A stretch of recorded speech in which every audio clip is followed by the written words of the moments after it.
Vidéo numéro 4, exercice 3 sur jeu d'enfant. On va dessiner les planches et l'échelle à gauche. Donc pour les planches, ça va être relativement simple, mais on va se mettre en plan 2D. Plan 2D, je vais mettre sur la vue de dessus des solives. Voilà. Je vais dessiner ma planche par-dessus. Attention, HVA. Donc là, je me suis mis en V à l'avant, car par rapport au dessus de la solive, je veux que la planche se rajoute vers moi, par-dessus. Voilà, là c'est bon. Je vais me tracer un trait construction tout de même en X, donc trait construction, une droite X, pour prolonger ici le point qui m'intéresse. Et je vais faire la même chose ici. Voilà. Ajouter une barre rectangulaire, vue de face, largeur, donc c'est 20 mm d'épaisseur, et hauteur 130. Voilà.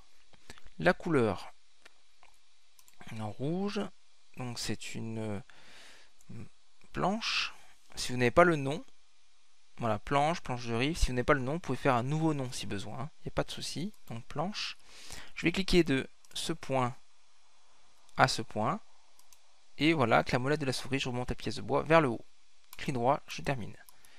La pièce est ajoutée. Maintenant, je vais la copier par division. Copier selon division. Il me demande jusqu'où. Alors, vu que j'ai le point ici, donc c'est tout bon. Mais si vous n'aviez pas le point, par hasard, si vous ne l'avez pas dessiné, vous dites en Y. Et vous pouvez cliquer du coup sur le point que vous souhaitez. Il accrochera au point ici. Alors là, j'ai 5 planches à rajouter, même en comptant la dernière. Je pense que je vais faire 5 divisions. Mais on va voir si c'est bon, mon calcul.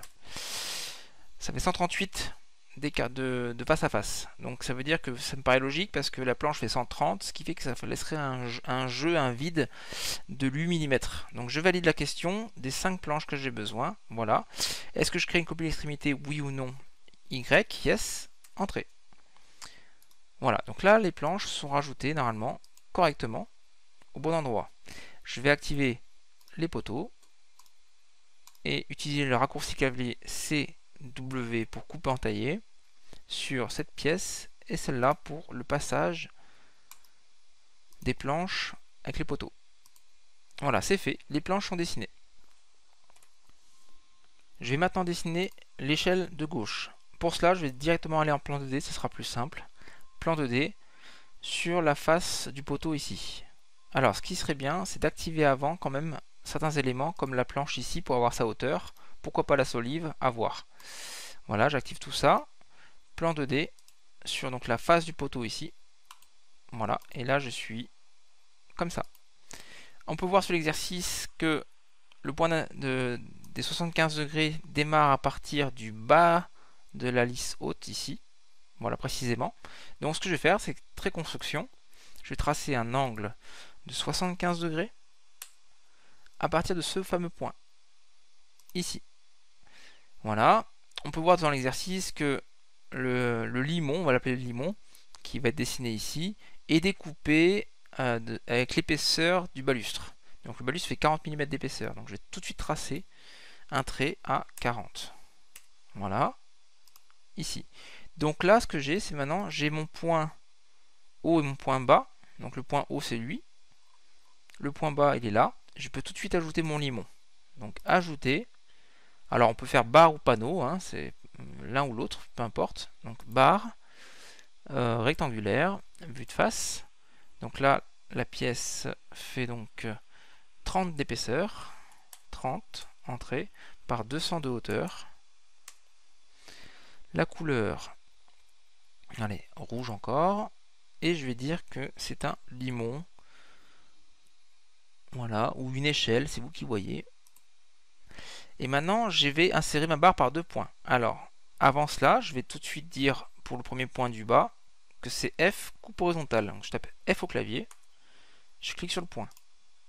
Maintenant, je fais c'est une coupe verticale en haut, donc je tape G au clavier, coupe verticale. Et je peux cliquer sur ce point précisément. Et là, alors vous voyez quand vous êtes trop rapproché, on ne voit pas bien la pièce de bois une fois finie. On peut faire plus et moins du clavier qui vous permet de dézoomer ou de zoomer. Vous voyez, le plus zoom, le moins dézoom.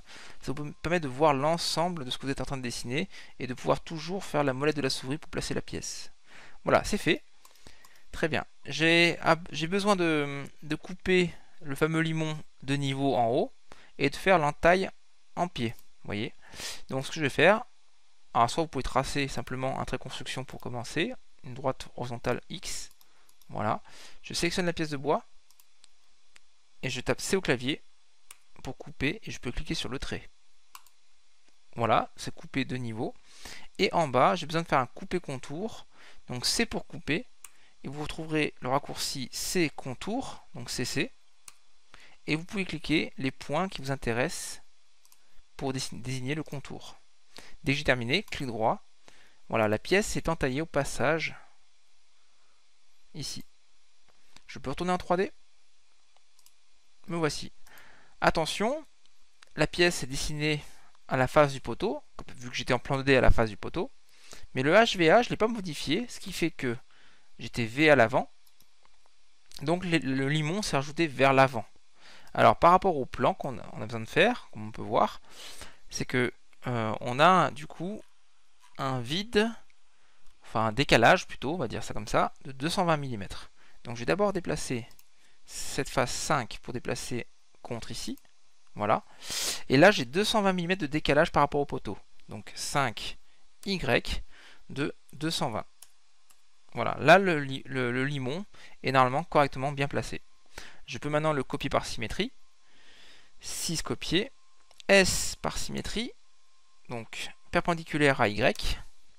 Et je peux désigner par exemple M au clavier pour dire milieu M sur ce segment. En cliquant sur cette arête, automatiquement il trouve le milieu et il a placé l'élément correctement. Voilà, j'ai mes deux limons de positionner. J'ai plus qu'à mettre mes barreaux d'échelle. Alors, pour mes barreaux d'échelle, ce que je vais faire, je vais aller en plan 2D et me mettre comme ça. Voilà. Il faut que je trace maintenant l'emplacement de mes barreaux. Donc déjà, on sait que c'est à l'axe. Donc trait construction.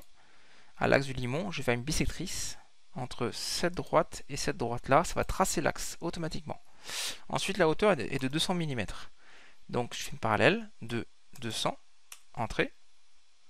Tac, tac, voilà, donc j'ai des barreaux qui viennent tous les 200 mm tout le temps, jusqu'à arriver en haut. Et maintenant, je peux tout de suite dire ajouter une barre, et là vous avez circulaire. Vue en coupe, parce que là la barre, je la vois vue par bout. Diamètre, donc là c'est 40. Nombre de points de définition à la section circulaire. Là vous laissez à 0, ça veut dire qu'il n'y aura pas de facette. Sinon, si vous mettez un chiffre, vous aurez une facettisation autour de la barre circulaire. Donc vous n'aurez pas une barre circulaire lisse. Donc là, je tape 0, entrée. La couleur. Allez, rouge aussi. C'est un barreau. Je pense que je ne l'ai pas. Au nouveau nom. Un barreau. Et en HVA, je suis en V à l'avant par rapport à la face. Donc là, je suis bon. Il faut juste que je donne la bonne longueur. Donc je vais d'abord définir le premier point ici. Voilà, longueur d'élément.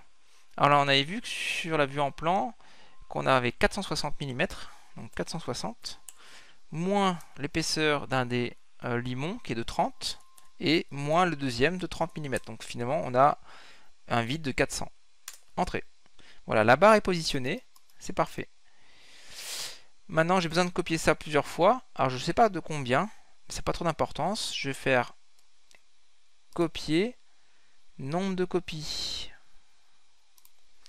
Je vais en copier une dizaine. Entrée. Jusqu'au point. Je vais pouvoir cliquer jusqu'à ce point-là. Et je verrai bien le résultat. Voilà, on voit bien que là, il a copié 10 barreaux.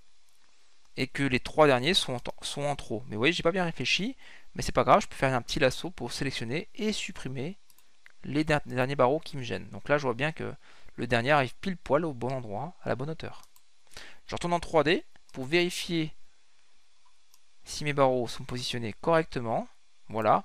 Alors pour ceux qui veulent faire une entaille à l'intérieur, vous pouvez bien sûr les faire plus longs et entailler l'intérieur. Pour ceux qui veulent juste mettre un boulon ou bien une vis, c'est possible aussi. Mais voilà, nous on va rester là dans l'exercice, à les mettre coupés l'un contre l'autre, comme ça. Voilà le principe de l'échelle et des barreaux. Vidéo suivante, ça va être le toboggan.